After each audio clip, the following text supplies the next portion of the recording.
welcome to this week's program. We're going to be talking about something very good for horses. We're going to be talking law and also having a look at a crop that'll get you through winter. But first of all, accountants and health and safety don't seem to go together for me, but... Yeah, not normally, but there's some big changes coming up. It's the biggest shake-up in 20 years. There's legislation that's sitting there that's probably going to come in April next year. And because of the significance of it, we're sort of pre-warning people now to start thinking about it, putting processes in place to deal with it. What's coming down the tubes? Basically, they're going to make it that everybody is responsible for health and safety. So a lot of farmers don't really worry about it, but under this legislation, it is going to be a bit of a wake-up call. You're going to have to make sure on your farm that you do have good health and safety practices and that you're actually actively involved in doing it, otherwise you're sort of held liable if something goes wrong. This is worse, or further, I should say not worse, but more involved than what the OSH is with the warnings on the gate saying... Yeah, you've actually got to have a health and safety culture on the place. Now that's something that a lot of farmers don't even worry about. They put up a couple of signs, think they dealt with it and sort of move on. But you know, you really got to be proactive and probably have some proper health and safety policies in place. And are we going to... it's probably too early yet, but by the sound of it, people are going to have to sort of go as far as, I have signed and read this indemnity sort of thing. Yeah, that's the expectation. That's sort of the general feeling we're hearing from a few people out there, that's what you're looking at. It's sort of meant for your workers, plus also those that are coming to do work on the place as well. You've got to make them aware of all the hazards. And truck drivers are going to love it. Yeah. The guys who come into the sales yards, from the sale yards, who have a look at your bulls are going to love it. Yeah, there's some big implications. We're still waiting to sort of see the final outcome, but there is some general warnings there for farmers to start thinking about it. The penalties are significant, they're huge in fact, and so you really need to start working your way through it, making sure you're sort of going to start complying. You should be complying now anyway, but... Yeah, it'll be interesting to hear their reaction when we do actually know exactly what's going to be, because I can hear all around the country people saying nanny state. It's getting that way, and it's probably harder for those people that are in a company, especially if they've got large farms, they've got a farm manager, because the directors of those companies are now actually going to have to be on and actively involved in the health and safety and creating that culture, whereas at the moment they're probably a bit hands-off, leave it to the farm manager and just sort of oversee it a little bit, but now they've got to be personally in there with it. We had recently, didn't we, an account where somebody was fined or went through the courts for not wearing a safety helmet or something. That was, yes. I mean, that's just sort of the beginning of it. Yeah, it is. Yeah, that's a bit of a warning sign for everyone there. That because he was warned on a couple of occasions, yes. Still flaunted it. Yeah, just ignored it and got caught again. Okay, speaking of being caught, provisional tax. Yes, those farmers with March balance dates should have had a letter from their accountant in the last couple of weeks saying 28th of August, you've got your first provisional for 2015 due.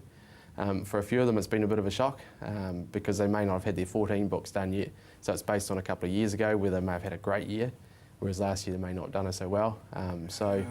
Kerry, that's a thought. Yeah, so cash flow could be interesting times because I know in our office we had a couple put their hand up and say, hey, I didn't expect this, I can't even afford to pay half. What are my options, what do we do? Do I have to pay it?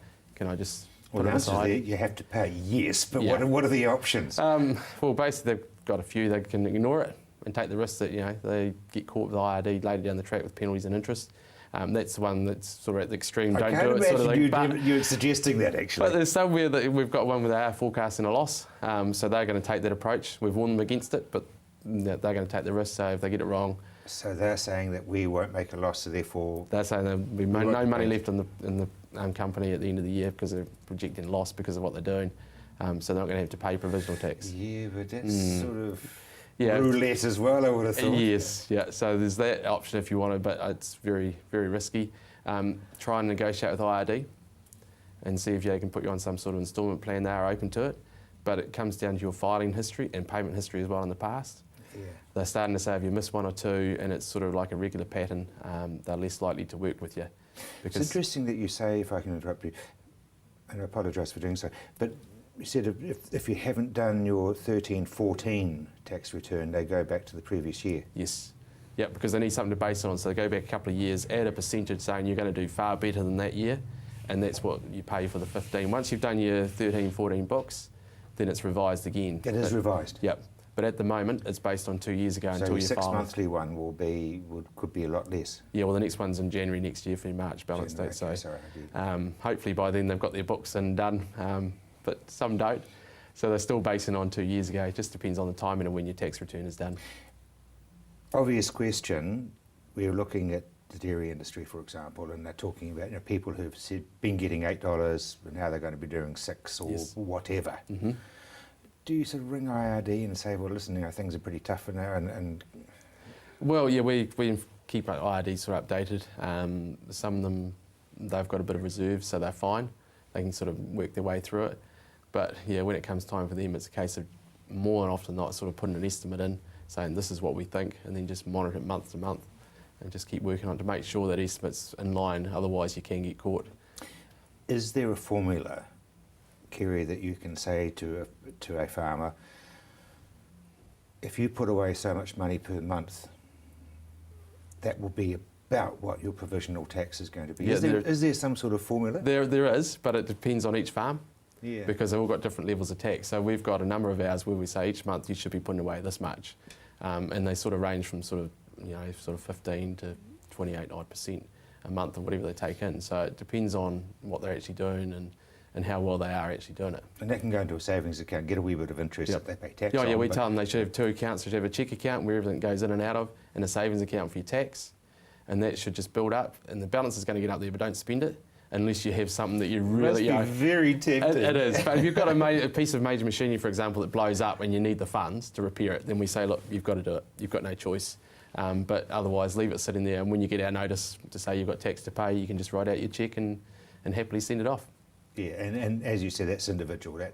Yeah, you can't sort of have a generic rule because everyone's got different practices and different results. So Scary bit was that you sort of suggested, you said something about 18 to 29% or something. yeah, some of them are well up there because of what they do, and the level of sales, the expenses, it's all very variable, but some are doing well. And then, of course, you've also got, do you feed your GST in and out of that as well? Some people do, yes, and they're PAYE, so they know every time they do a pay, they put the PAYE into that account, so come the 20th of the month, they just bring it back and write out a cheque or pay online. So some really go that far that they put a bit in every time. Very briefly, you mentioned online. That's getting more and more prevalent. We're getting less and less paper with the IRD. Yes, and don't forget they've got the 1st of October as our changeover where they want everyone to go online. So come then, you'll be basically forced towards that online way. So you'll do your GST or your tax return or whatever, print your own copy off? Well, basically, it's stored at IRD, but you get a confirmation page back when you file it online, and you sign that confirmation page instead of a GST return. We're getting up there, aren't we? Yes. Kerry, yeah. thank you very much indeed. Well, after the break, I'm going to be talking to somebody who's got some fabulous news if you happen to be a horse.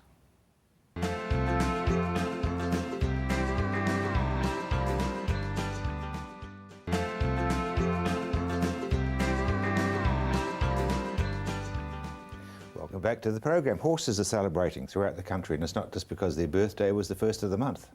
No, there's a new product out, and we're getting great results with it. EquiBrew has been launched. The plan was to launch it at Equidays in October, but we were bold enough to make mention of it on your show, and we began to get phone calls. It serves you right, you see. It does, it does. Be careful of publicity, it can bite you. So anyway, you caught up with it, or it's caught up with you now? That's right. Well, we finally got the labels back from the printer so we could ship product, and now retailers are calling us to stock it on their shelves. Sorry. Tell me what it is, because you're known for BioBrew, which is something that you've been feeding cattle. That's right. BioBrew is a fresh probiotic for production animals, and EquiBrew is a high-performance formulation for horses. It's a fresh probiotic made out of lactobacilli and yeasts, and we get it to the retailers fresh, so you get every microbe that you're paying for. Similar recipe? Similar. Molasses is still used as the food for the microbes, as with BioBrew, but we're getting higher microbial numbers in our certification and aiming both our packaging and our formulation at the equine market. And I assume that Lincoln was totally involved again. Lincoln's been very helpful. As in university. That's right. They do all of the quality assurance testing for EquiBrew as they do for BioBrew, and they're helping us with further product developments that we'll be bringing to the horse market in the months ahead. First of all, what effects can we see in an animal? The effects that happen first are typically around behavior or demeanor. Grouchy horses, horses that are difficult to handle become much more calm, settled, and easier to handle. Horses that are exhibiting ill thrift, that either don't get conditioned very easily or are eating more feed than they should to keep condition, do better in that regard. And suspected gut ulcers seem to be tidied up. And then over time, longer-term issues like hoof health seem to be improving pretty rapidly with good gut health. Good gut health, as you put it, would mean better utilisation of what goes in one end? That's right. Yeah, there is usually a change in the droppings. We've had even scouring horses go from being pretty crook to having good normal droppings that show proper processing of their feed. How do you administer it? Orally, it's usually either syringed directly into the horse's mouth, and once they get familiar with it, they like the flavor, or mixed in with moist feed. You don't want to let it dry out, and you don't want to overheat it. You don't want to expose it to temperatures over about 40 degrees. But pretty much any way you get it into the horse in good condition, it will do its job. So you're suggesting in feed rather than in the water, because drenchings can be a bit of a pain for somebody. Well, in the dairy sector, certainly direct drenching is a vanishing practice. But for horse owners, using a syringe to administer supplements is still very common. But either that way or in moist feed is the way that it is getting in mostly. Some people are putting it into the water, but horse owners seem to be a bit more hands-on than somebody with 1,000 dairy cows. Yeah, that's a fair comment. And the other thing is horses probably don't drink as much water as dairy cows anyway. I would assume so. They're not production animals, and so it's a bit of a different equation. But they like the flavor, so it's easier than getting a worming paste into them. Well, exactly, because dairy cows about 40 litres of water a day. They're incredible things. Vast. So who's your market? I guess it's race horses, equine, people like warm bloods and sports horses? That's right. We've got folks who, everything from eventing and hunter-jumper, dressage, endurance racing, trotters, gallopers, just hacks, people who want to see their horses happy and healthy, in good condition and performing well, will see some advantage with Equibrew.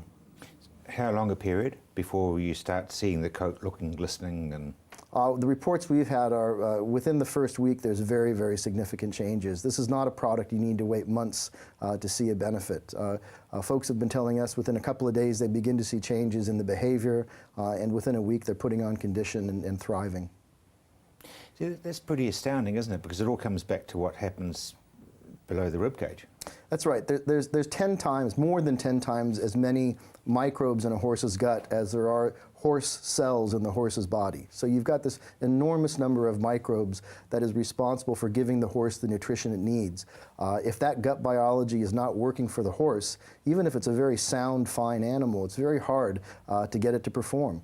Pour in a bunch of good bugs and you'll get that biology working for you, and the horse takes care of itself. Their digestion system, Andre, is very more simple than a cattle beast or a sheep, because they don't do cud and things, do they?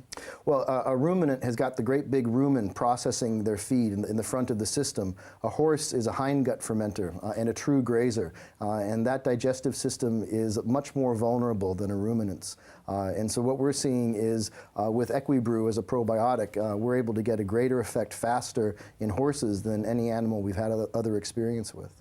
And it's being treated as a medicine as well as a preventative?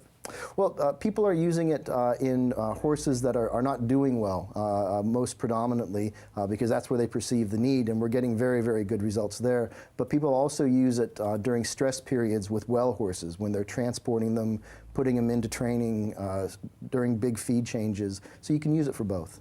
This sounds great.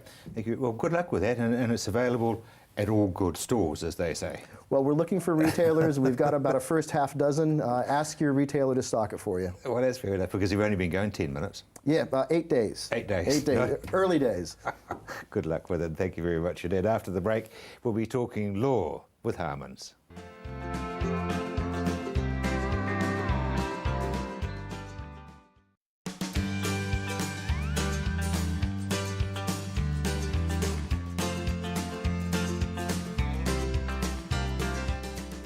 Welcome back to Rob's Country. There are those who would say that you were the problem in Sydney when the All Blacks drew? Some might say that. People at work do. I'm banned from going to another All Blacks test now as a bad talisman. That's one huge load for you to carry. It is. Yep. Anyway, well, actually, I'll back them. If you were the reason, yes, the Jonah. Yeah. Anyway, rebuilding. Yes, we have come across quite a few situations just lately for people who have got flats, particularly cross-lease properties, where there are some real problems if they need to be rebuilt. Insurers are getting pretty sticky because a cross-lease flat has a flat plan, a survey plan showing the outside shape of the house, and it's very hard to rebuild exactly as per some plan that was drafted back in the 70s, and insurers are refusing to create new plans. People are getting caught. This is important, Mark, because there's a lot of farmers have got off-farm investments, and flats is obviously one of them. So, so where do we go? What happens? Well, I'm on the local Law Society's property panel, and we've had some meetings with a lot of surveyors that are working for insurance companies. Basically, the solution is to try and convince insurers to change their mind, but if they won't, which is often the case, people need to actually look at whether they pay some survey costs themselves and change them into freehold properties. And that is actually a possibility for cross-lease properties. To split them up and to make them freehold? Yes, yeah. Do you have to get the okay from the other person? You do. There's always a hitch. There's a hitch, it costs you a little bit, you need the consent of the other people involved, but at the end of it, you come out with a freehold title, which I can hear cash registers ringing. Yeah, valuers tend to say that it's a good thing to do if you can get your ducks in a row to do it.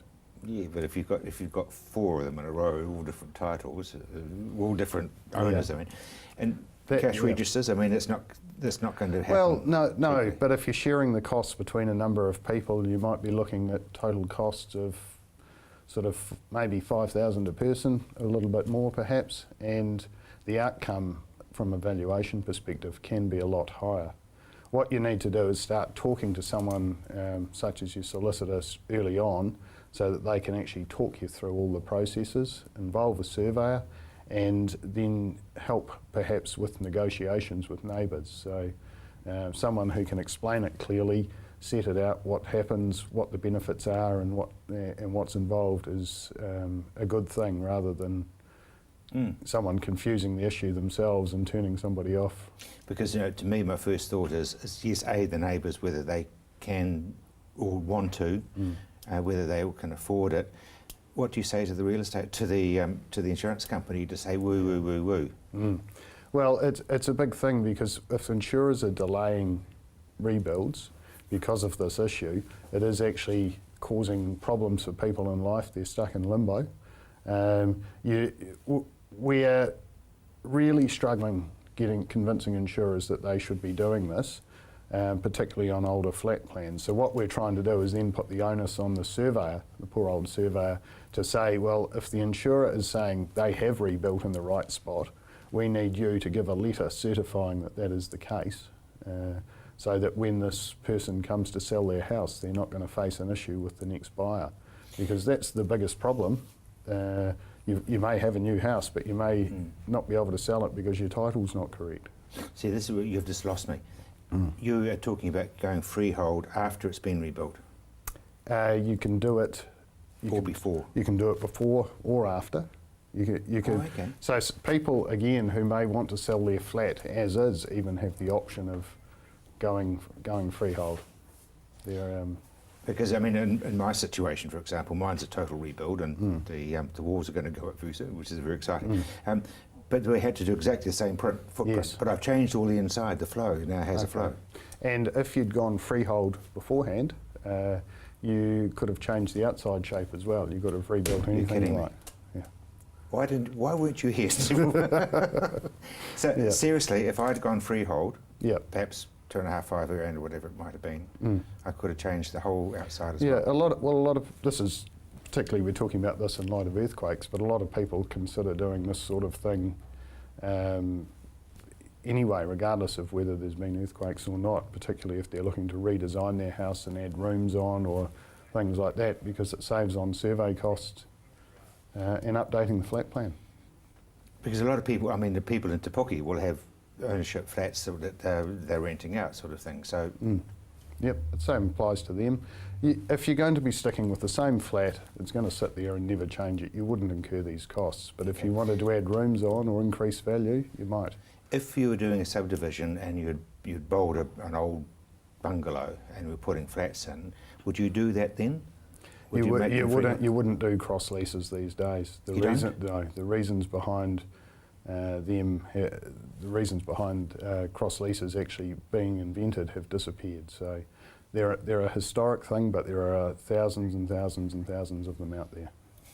Great advice, Mark. As always, thank you very, very much indeed. Well, winter hopefully is drawing to an end, but I caught up with Warwick Green and talked to him about an amazing grass which will help you through next winter if it hasn't already done so for this. Yes, winter feed, Rob. We're coming towards the latter part of winter, which is probably a good thing, to be honest.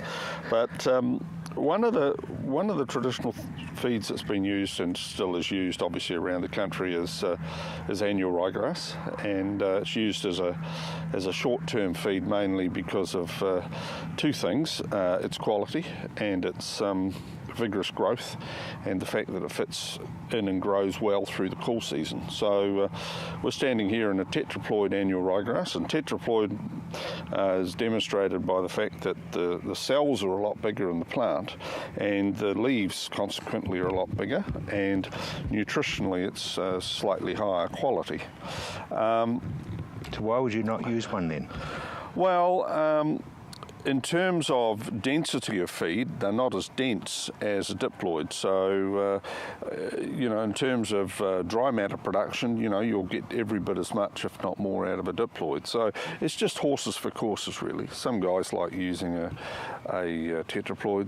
A lot of farmers like using a diploid. In terms of the lifespan, though, I think a lot of farmers, when they use an annual ryegrass, need to understand that it will only last for a maximum of 12 months. So we have a situation where there are a number of farmers that plant these products and they think they're going to last for 2 or 3 years, where in fact they won't. So you need to fit them into your rotation, whether to do a job, which is primarily that autumn-winter feed. So what would you come out of and go back into after it? Well, a lot of this sort of ryegrass, the short-term ryegrass, is used after a summer crop, so likes of maize. And throughout the North Island, for example, and even parts of the South Island, there's a lot of annual ryegrass sown into maize stubble. It establishes really well and basically provides them some winter feed. It can be used as part of a pasture renewal program where perhaps an old ryegrass pasture is run out, and one alternative, if you don't want to put it into a winter feed crop like a brassica, you can actually just direct drill in an annual ryegrass and give yourself another 12 months of feeding it basically as a grass paddock.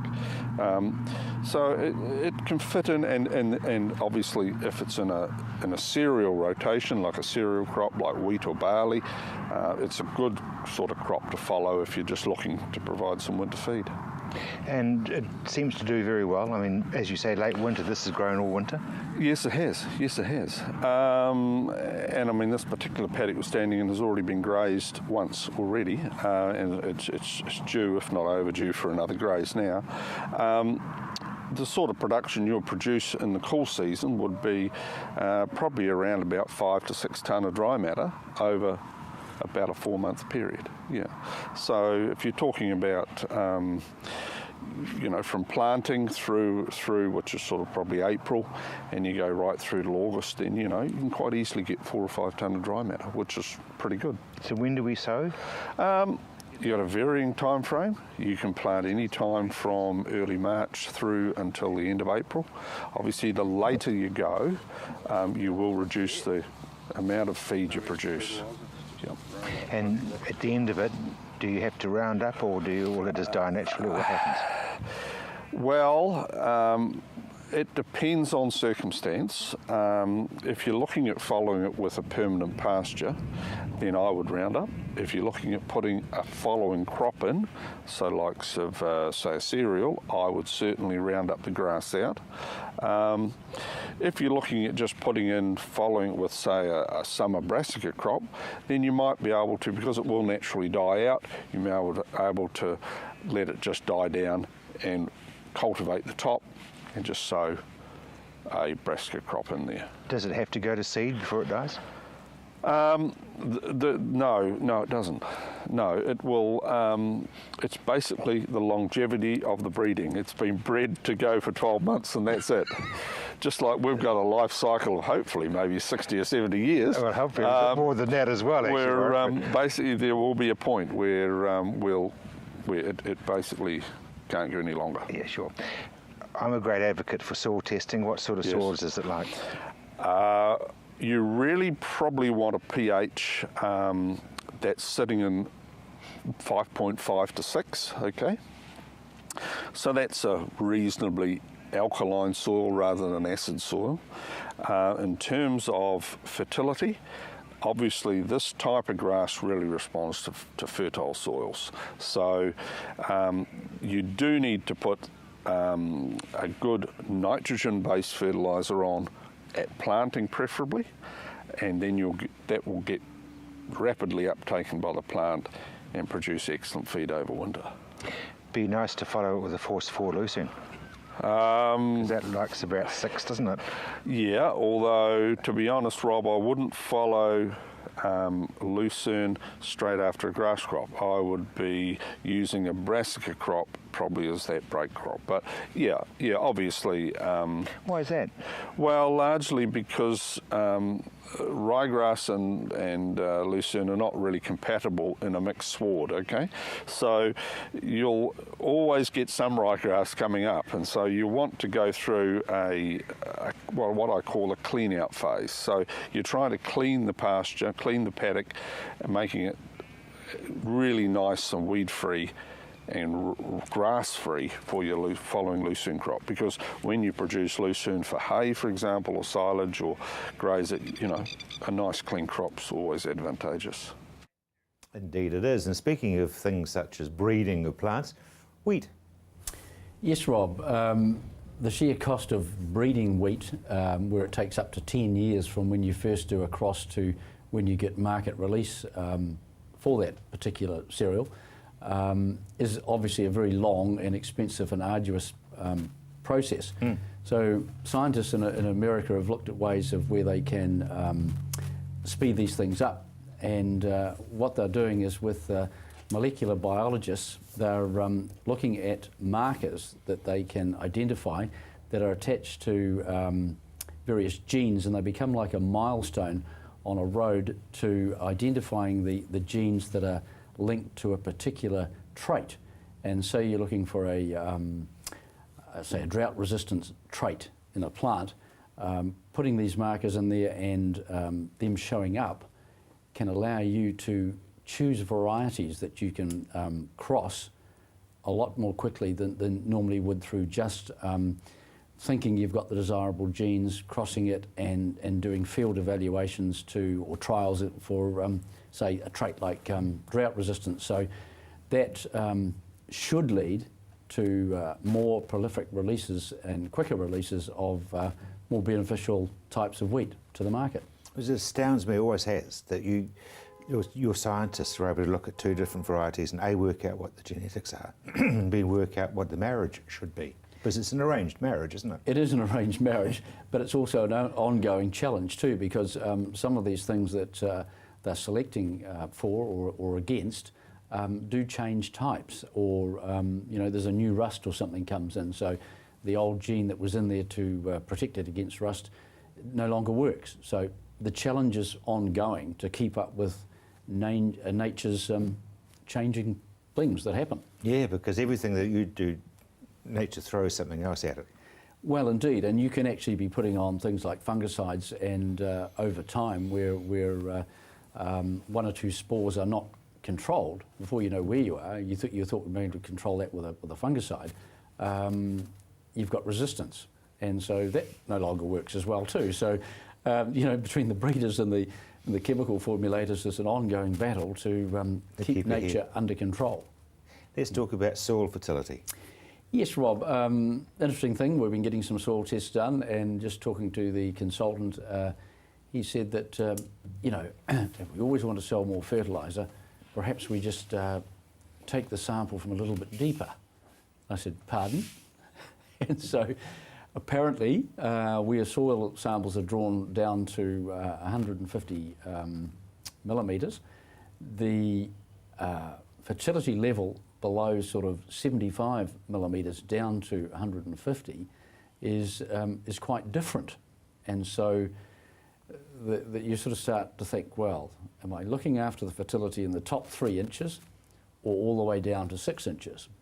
And so is the crop that I'm going to plant, is it capable of going down and foraging down in that zone? Or where am I going to spend my money and where's it going to end up? If I'm spinning it on top of the ground, what's going to happen? So I just draw the distinction between what the fertility is in the top 3 inches versus below the top 3 inches and down to 6 inches. Why didn't somebody think of that before? Well, there's all sorts of things come into this, like inversion, cultivation with ploughing and things like that.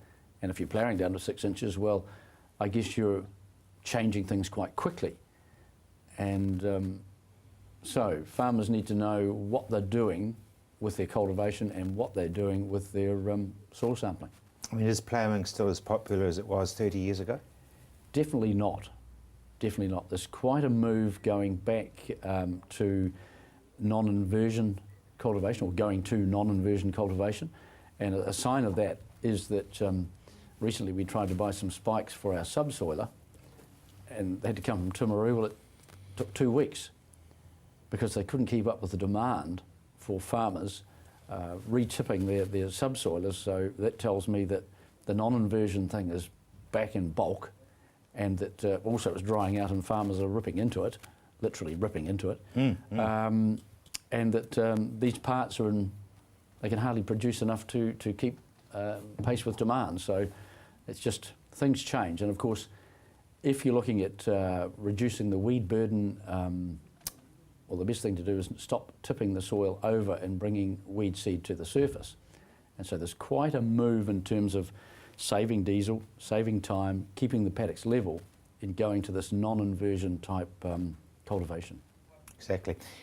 Online training, I understand now, for chemical safety and such. Yes, Rob, with the approved handler's certificate that you need to be a farmer or applying your own chemicals, there's something like 45,000 people in New Zealand who carry that accreditation, and it has to be renewed every 5 years. It's only current for 5 years. And so getting farmers away from their farm out to a field day type operation or a training operation to get this verification is proving quite tough. And now there's a new organisation called Independent Verification Services who can take you through this online, and they offer training and certification online. So with 45,000 people out there with needing this, and it's constantly checked, and when as farmers we grow crops, and part of food safety and traceability, we have to give our handler number to us, and we also have to record when it expires to stay current with the likes of for Watties. Sort of like your credit card. Yeah, the credit card. Exactly.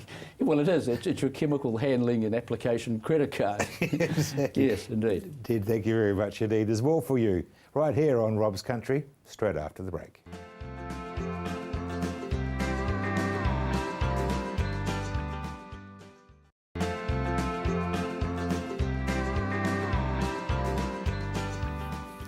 You thought he had gone, but he's still here. There's, seriously, credit cards, sort of thing. But let's talk about PIN numbers and such. Yes, Rob.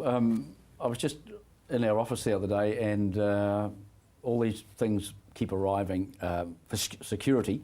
Things like IDs and numbers and PIN numbers and passwords and things like this. And I thought, well, I'm getting a bit sick of this. And some you're allowed to create your own. some are created for you, some you're not allowed to write down, and all of them you need to remember or have access to them at some stage. And it's because of hackers and so forth getting in on security that that you need them. Like sheep and beef have got, you know, some for us, and the banks have got them, and everyone's got them. And you really need a safe in your house or something if you are going to write them down and put them in. Or perhaps these people who keep passing out these IDs and PIN numbers and passwords need to do something a little bit better. Like at least the banks have these net tokens. You might pay $1 a month for them, but in one of our business activities we need 2 net token numbers, and it's quite clever. And so you have this little device that changes the numbers on it every minute. So you have to put it in quite quickly, or it's out of time. Yep. And once you've got that one in, there's another one comes to you on your cell phone. So that's double security. And if you don't put that one in, within a minute, you're going to lose that too. So you can't muck around on the computer. But these are some of the things that some of the people who are demanding that we have these ID numbers, PIN numbers and passwords need to take on board. It's a minefield, and it's driving we haven't people got crazy. enough to do. As if we haven't got enough to do. And then you forget them, and then the process of getting another one back through the system can take up to half an hour of your time. And quite frankly, it's just becoming a real pain. My cell phone, I wanted to unload the rain radar thing. I need a password. I don't know what my password. I've got no idea that I needed one. I need an Apple password, and Geeks on Wheels told me that'll take half an hour to get that sorted. When have you got an extra half an hour? And $110 to pay the geek. Yes, exactly. So we didn't do that. But also that there's some other very clever smart stuff coming out there with credit cards, and that's an app on your phone where you can turn on and turn off your credit card. So if it's stolen or something happens... Well, your wife's got it. Or your wife's got it. I didn't say that out loud, did I? Just a little bit, just a little bit. And I believe the person in control also has some other applications they can do. They might be able to put, say, a credit limit on it or something like that. So it's not just on-off. There's some other control mechanisms that are there. So there's some pretty clever, smart security stuff coming out there. And bring it on is what I say, because this jolly IDs, PIN numbers and passwords is just ridiculous. Yes, you're right in my view, but also there's the confusion of somebody who isn't really right up there, and it is very confusing. Well, it is, and you know, I think it's ageist, and it's really tougher on the older folks who are not used to that. Like some are struggling to send texts and things like that, and you know, even the IRD pushing people to do it all online now. Yeah, you absolutely. know. Well, Yeah, banking, everybody does banking online now. That's getting some pretty serious bullying for some of the older folk. Exactly. Yeah. Change the subject, new twist as far as pest control is concerned. Yes, Rob. We hear of all sorts of genetic modification and engineering. Well, the Mediterranean fruit fly, who's one of the world's major pests, and in fact can affect up to 300 crops on the planet, with laying eggs and maggots and so forth inside the fruit. They have now decided that the males, they can manipulate them, engineer the males and make them sterile and let them loose. And what actually happens is they interfere and challenge the wild males that are trying to do their mating. And so like it's sort of a battlefield amongst the bugs out there. And so that's a new approach, and it's a very eco-friendly approach. So it's getting some traction. Unfortunately, in rendering the male sterile, they lose a little bit of their virility or get up and go, and so they're not quite as powerful as the... So the others are likely to win anyway? Well, it depends on the numbers. I think it's going to be a numbers game. But there's also well, they're not brand new now, but the pheromone strips and traps and things like that, where the female pheromone smell is put amongst your crop, and it really affects the old male. He's not too sure if he's going to visit a pheromone strip or a female of the species, whatever, to mate. And so we've got confused males, and there's enough of them in the world They as can it come is. to a sticky end, can't Come they? to a sticky end, indeed. Giving a vasectomy to a fruit fly. Now, there's a thought. After the break, we're going to be talking federated farmers with Linda Murchison.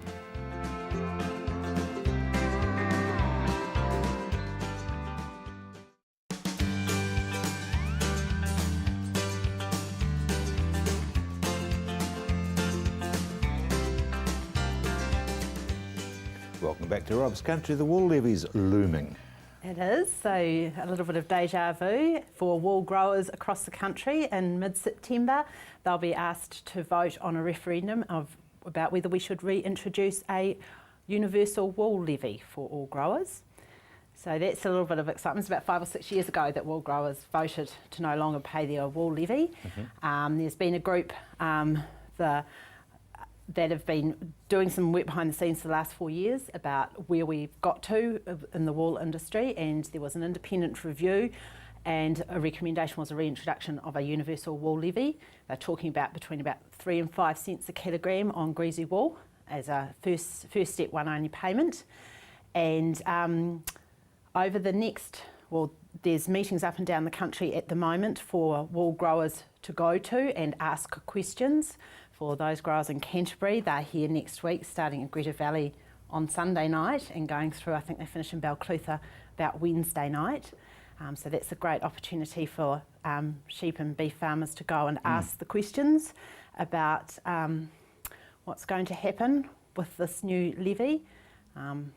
It's sort of like asking people to pay more tax, though, isn't it? To a degree. I mean, there will be those who will think like that. Yes, there will be. And I mean, a couple of questions that have come out where farmers have been talking. One is, well, how's this going to be different? What are these guys and girls going to do that makes for different outcomes than what we had last time?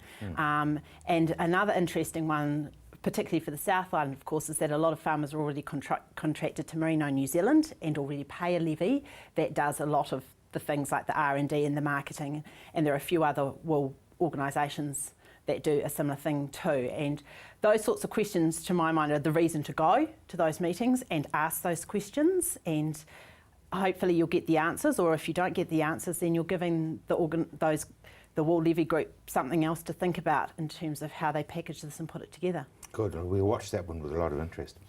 Fresh water. Oh, it's my favourite how topic, long Rob. we got, she says. That's what happens when I go away for a couple of weeks. I've got to talk about water again. So we've now got a new national policy statement for fresh water. It came into effect on the 1st of this month. And there's been a little bit of talk about it. There's been some things in the media about this national policy statement sets some national bottom lines for water quality. There's been a bit of criticism about whether they are tough enough.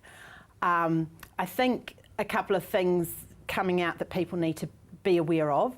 They do set some national bottom lines, but they are national bottom lines for all waterways.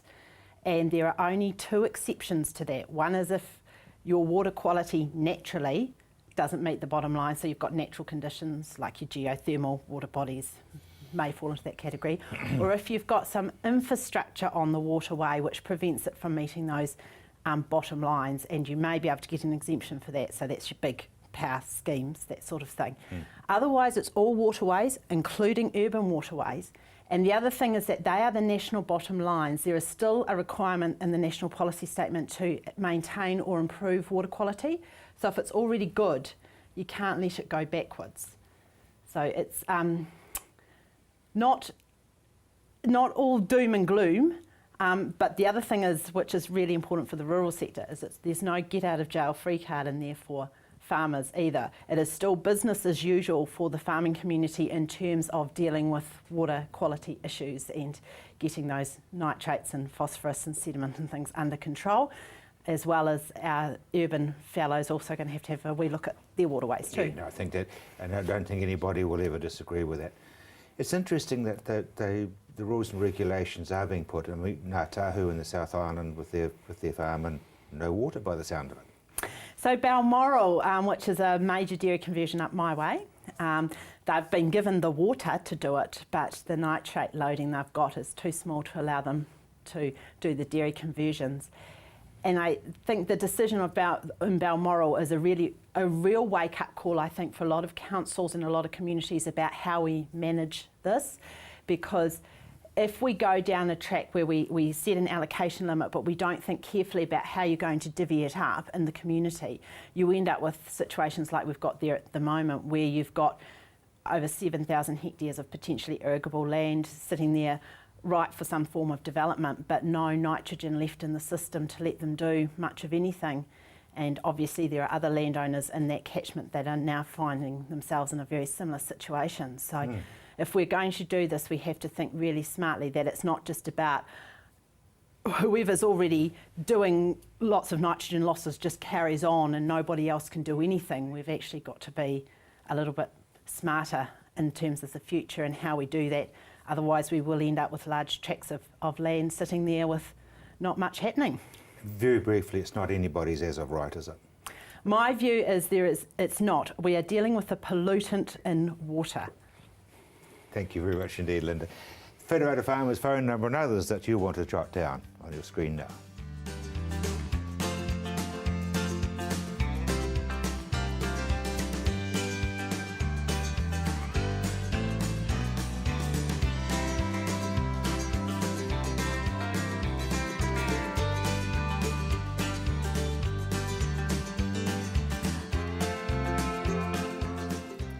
I'm Rob Cook-Williams. You've either been watching or you've just missed Rob's Country, but I will be back at the same time next week. Until then, bye now.